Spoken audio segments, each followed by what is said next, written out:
Okay, so we're gonna start out the review with the continuation from last week when Lil B walks into the studio and she finds Max in there. And I'm guessing she when she walked up in there, she seen him in the studio with Ray J and a couple of females, and a female had an arm on Max's shoulder or whatever.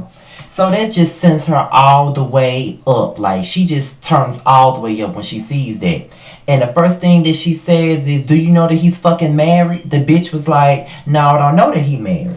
So then the next thing you know, she was like, "Do you know why the bitch don't know that you married? Because you don't wear your motherfucking ring." So then the next thing you know, Ray J and Max try to pull Lil B out of the studio. And Ray J was fucking hilarious because he kept saying, "You too little to be this strong, Lil B, calm down." Like, this bitch is fucking crazy. And I know a lot of people probably don't like Lil B, but this bitch is crazy. She is crazy, and I enjoy every second of it because she is fucking crazy. Like, she gives me Mama D realness. She's the Mama D of Love and Hip Hop Hollywood. Seriously, like, that bitch is crazy. So she was like, I know one thing, ain't nobody getting out this motherfucking hotel room. So she is so insecure about this motherfucking ring. This ring just really means the world to her. And I understand her frustration. I mean, if you married, then why the fuck you not wearing your ring? It's like if you not wearing your ring and you married, that means you trying to get bitches up on your dick. You know what I'm saying? Like if you married, wear the motherfucking ring. You know what I'm saying? Like even though the way she's going about it is a bit extra and it makes her look insecure. But if you married and you around bitches all the time, keep your motherfucking ring on. But if you ain't wearing your ring, anybody would think that you cheating. I know if I was married to somebody and they not wearing their ring, I'd think that they cheating or that they don't want to be married to me no more. So I understand her frustrations, even though she's crazy and the way she's going about it. So the next thing you know, her and Max talk about it. He's over the conversation about the ring. He really don't give a shit about the ring. He don't give a shit about wearing the damn ring, and he lets that be known. He said that he's not gonna succumb to terrorists. Basically, he's calling Lil B a fucking terrorist, and I feel like that is ridiculous. Like he is really not here for her bullshit, to be honest. Like he's not here for the craziness. He's not here for any of that. So he says the conversation is done. She says the conversation ain't done.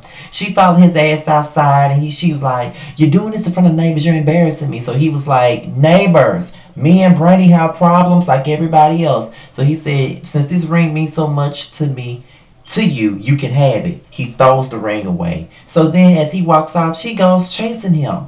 The way that she was running, you would think that she was Wilma Flintstone in a comedy when they be like this. Like it was really ridiculous. Like she really scooted and scurried behind that damn truck as he was driving away. I'm like, this bitch is nuts. Like, this bitch is fucking nuts. Y'all used to say K. Michelle was nuts. This bitch is a fucking whack job. This bitch is a fucking whack job. And I can't say that I'm mad with her for being a whack job. This bitch is fucking hilarious. Like, she gives me Mama D all the way with everything that bitch do. It is ridiculous. That bitch is on fire. You hear me when I tell you that that bitch on fire. But, so Miles comes in the studio. He talks to Hazel E about his situation with Milan. And let's just say that they have a pretty decent conversation.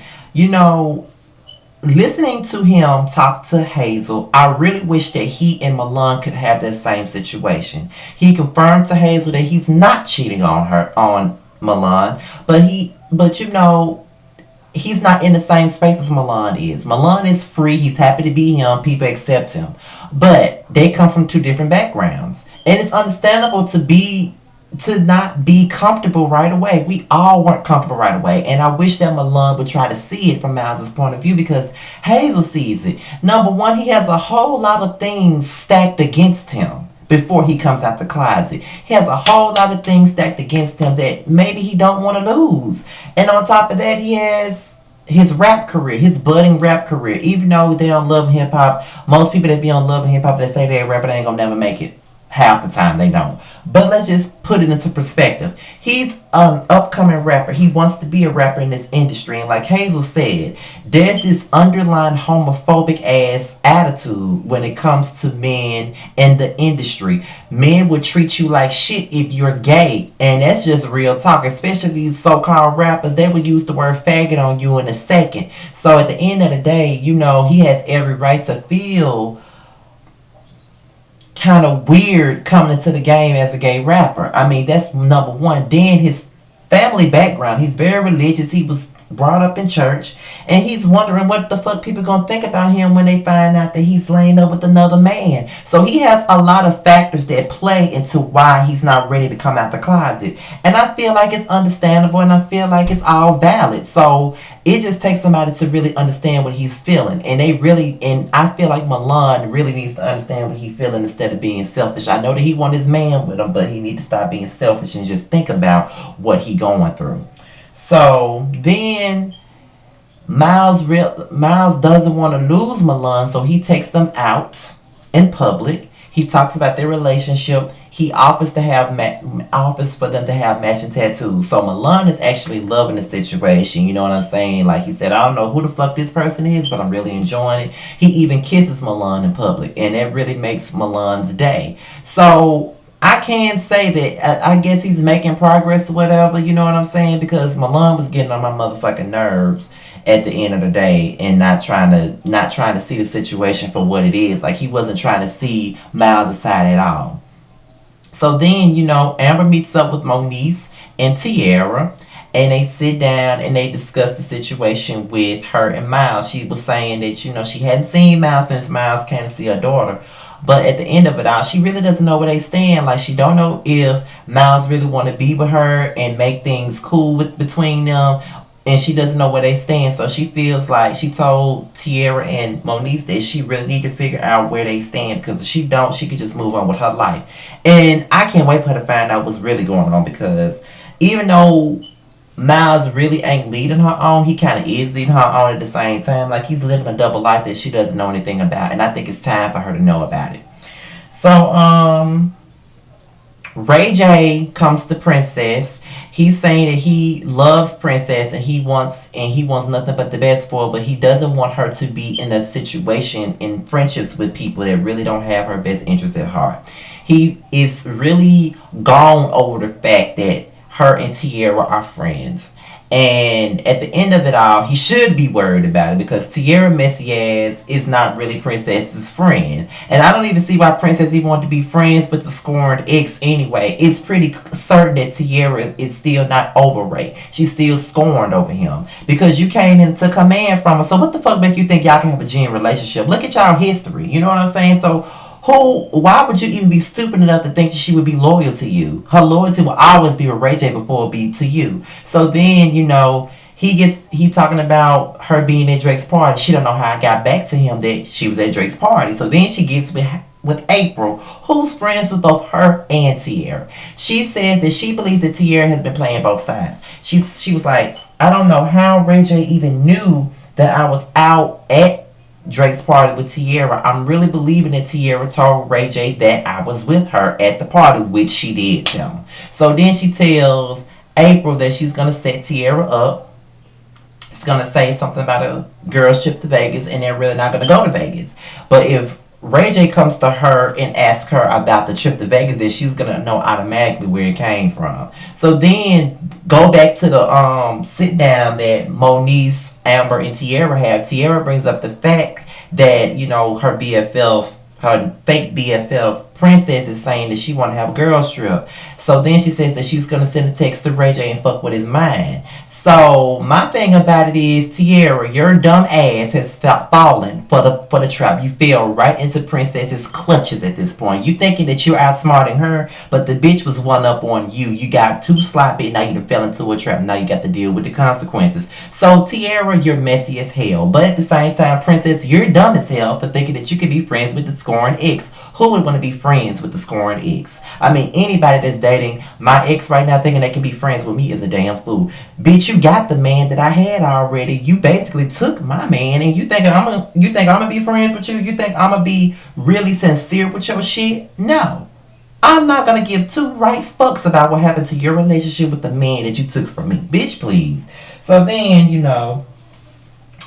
let's see. So Kamaya talks to Jason Lee.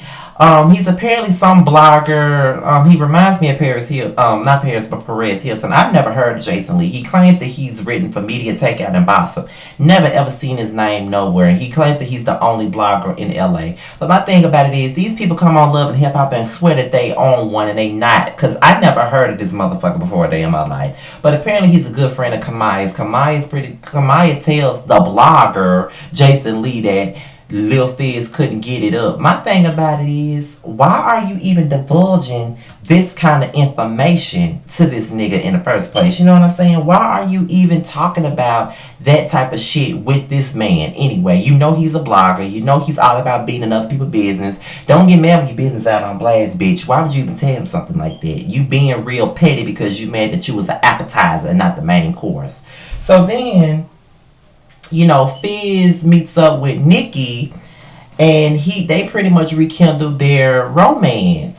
And Nikki wants to do this. No, no, no, no, no, no, no, no, no, no. I'm going too far. I'm going too far.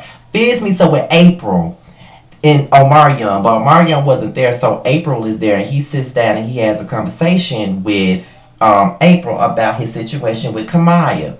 And he was basically saying that the situation with Kamaya is over with now. He misses Nikki. He wants to talk to Nikki now and everything like that. So that's when Jason Lee pops up, and he just invites himself to the conversation that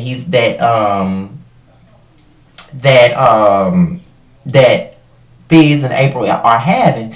And he sits down and asks him, talking about everything that Kamaya said and all that, like being real messy, telling Fizz everything that Kamaya said and talking about how Kamaya said that the sex game wasn't all that, and then you got Fizz talking about he got good dick, trying to prove himself like any man would. So then he meets up with Nikki. Fizz meets up with Nikki at his movie theater that he's invested in. And Nikki tells Fizz that she wants to do a lingerie line and she wants coverage from blogs and she wants to work with Jason Lee. That's when Fizz tells her off the rip that he's not really feeling Jason Lee based on the shit that he did when he was up there meeting with April, and he invited himself in a conversation. So then that's when Nikki meets up with Jason Lee herself, and she basically tells him that she's doing the lingerie line. She wants the coverage on his blog and all of that. So then she brings up Hazel because she was a PR person and she wants Hazel to work with her during the PR. So then that's when he decides to throw shade at Hazel, saying that she was never a PR.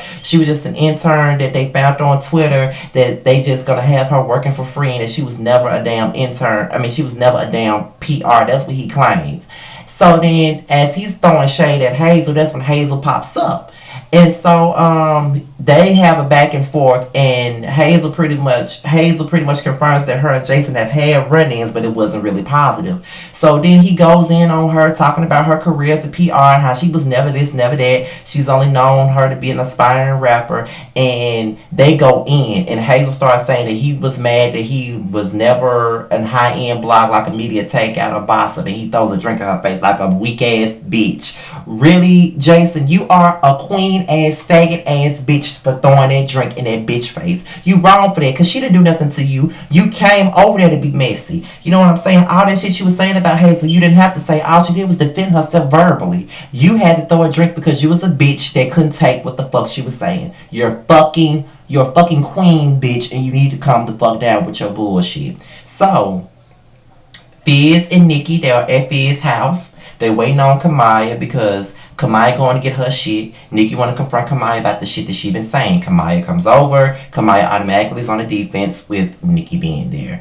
So her and Nikki have words back and forth because apparently Kamaya been on Instagram talking shit about Nikki, and you know how Nikki is when people be talking shit about her. So they go back and forth, and Fizz chimes in and tells her about the shit that Jason Lee told him, and that's when she starts throwing shit at Nikki. And Fizz want her out of her house. But then she starts punching Fizz in the face.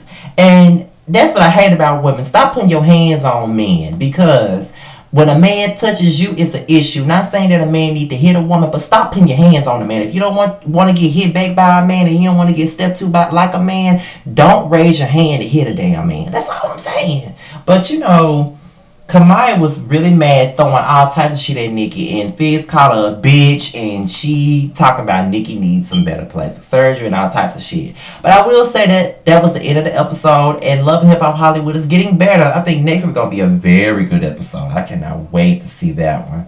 But till my Married to Medicine review, I'm out of here, you guys. Peace.